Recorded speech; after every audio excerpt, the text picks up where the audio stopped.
Al-Fatihah. Bagaimana semuanya mau kurban? Insyaallah. Ini bicara mengenai kurban. Kalau yang diajak bicara enggak ada kurban, ya namanya bicaranya manfaatnya belum sempurna. Seperti santri belum nikah, kemudian baca babun nikah, akhirnya ya ngiler saja. Kurban ini adalah satu sunnah yang kita sempat melakukannya setahun hanya sekali. Tahun depan belum tentu masih di dunia, maka diusahakan ikut serta. Lah kurban yang sunnah tadi dalam satu kondisi bisa menjadi wajib bagi sebagian orang.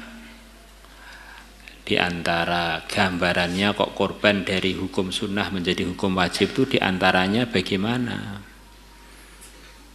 Perkara itu aslinya amalan sunnah bisa menjadi amalan wajib.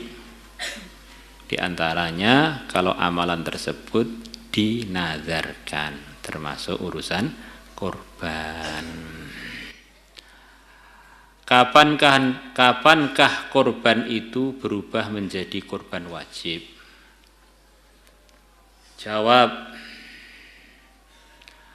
kurban menjadi wajib sebab dinazarkan dengan kata-kata nazar. Contohnya, saya bernazar untuk kurban dengan kambing ini. Maka akhirnya dia berkewajiban untuk mengorbankan kambing tersebut. Karena korbannya korban wajib, maka hukum yang berkaitan dengan binatang yang dikorbankan ada perbedaan yang mencolok dengan korban yang hukumnya sunnah. Pertama di antara perbedaannya, makan daging korban wajib. Bolehkah orang yang korban wajib memakan sebagian dari daging korbannya tersebut? Jawabannya, pendapat yang kuat tidak boleh. Sementara kalau korban itu korban sunnah, bahkan disarankan karena itu bagian dari nerangkan hati. Ini beda sekali.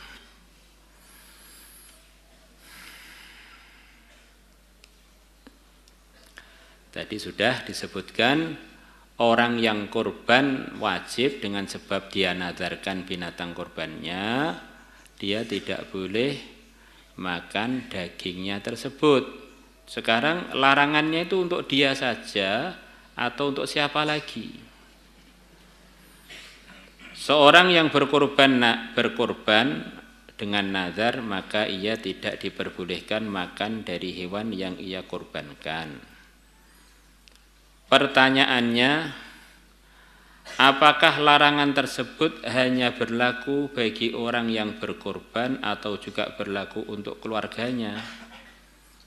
Jawab, berlaku untuk orang yang berkorban dan keluarga yang nafkahnya menjadi tanggungannya. Allah, contohnya siapa? Istri, nggak boleh ikut makan. Anak enggak boleh ikut makan. Contohnya begitu. Lah kalau terlanjur makan, Pak, maka harus diganti. Diganti sesama dagingnya atau diganti harganya. Ini ternyata korban ayah saya yang dinazarkan, kok sudah terlanjur saya makan 1 kilo, maka diganti 1 kilo. Allah Akbar. 4. Bolehkah mengambil sebagian daging kurban sebelum pembagian guna dimasak untuk khidmat panitia kurban? panitianya sudah pada lapar untuk dimasakkan duluan, boleh enggak sebelum dibagi? Boleh dengan beberapa persyaratan. Pertama, hewan tersebut adalah dari korban sunnah, bukan korban wajib, korban nazar. Kemudian yang kedua, ada sebagian dari daging korban tersebut yang diberikan kepada fakir miskin dalam keadaan mentah. Yang ketiga, seizin orang yang berkorban. Kalau tiga ini sudah ada, boleh duluan dimakan oleh panitia korban. Tadi mengenai korban wajib enggak boleh dimakan oleh yang korban dan oleh keluarganya. Ini sekarang cara pembagian korban wajib dagingnya gimana? Untuk korban wajib harus diberikan semua kepada fakir miskin dalam keadaan mentah, tidak dalam keadaan masak. Itu fatwanya mazhab Syafi'i.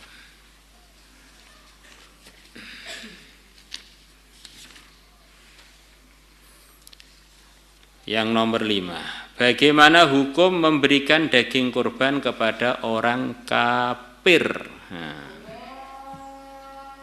Jawab, tidak boleh. Tapi kalau kafir dzimmi ada yang membolehkan.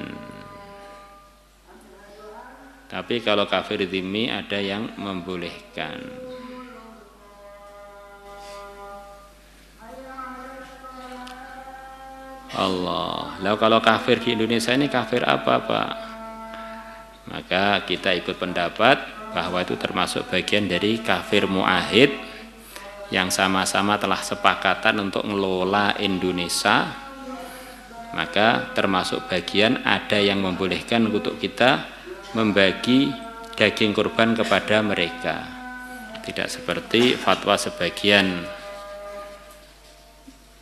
ulama yang anggap kafir Indonesia ini tidak memenuhi persyaratan untuk jadi dzimmi atau mu'ahid. Karena fatwa itu bisa bahaya kalau dipraktekkan, merusak tatanan keamanan dan tatanan ketatanegaraan. Maka kafir Indonesia ini kita pakai fatwa mu'ahid yang sama-sama sepakatan dengan orang Islam untuk mengelola Indonesia. Wallahu a'lam bishawab. Dzimmi juga bukan, harbi juga bukan, tetapi kurang lebih mu'ahid. Itulah yang dipakai. Karena ada sebagian lembaga keilmuan pakai fatwa harbi, akhirnya santri-santrinya pergi ke toko-toko orang yang non muslim tidak mau bayar, akhirnya merusakkan citra pesantren, merusakkan tatanan negara, merusakkan tatanan kemasyarakatan. Akhirnya pandangan orang-orang yang belum muslim pada orang Islam jadi pandangan yang enggak baik. Ini pencuri, perampok, suka nipu, kan begitu. Maka sebagian fatwa yang mengatakan begitu itu fatwa yang kita anggap tidak bertanggung jawab, sangat bahaya untuk kenyataan di lapangan. Wallahu a'lamu bishawab wa ilaihil ma'ab. Salatullah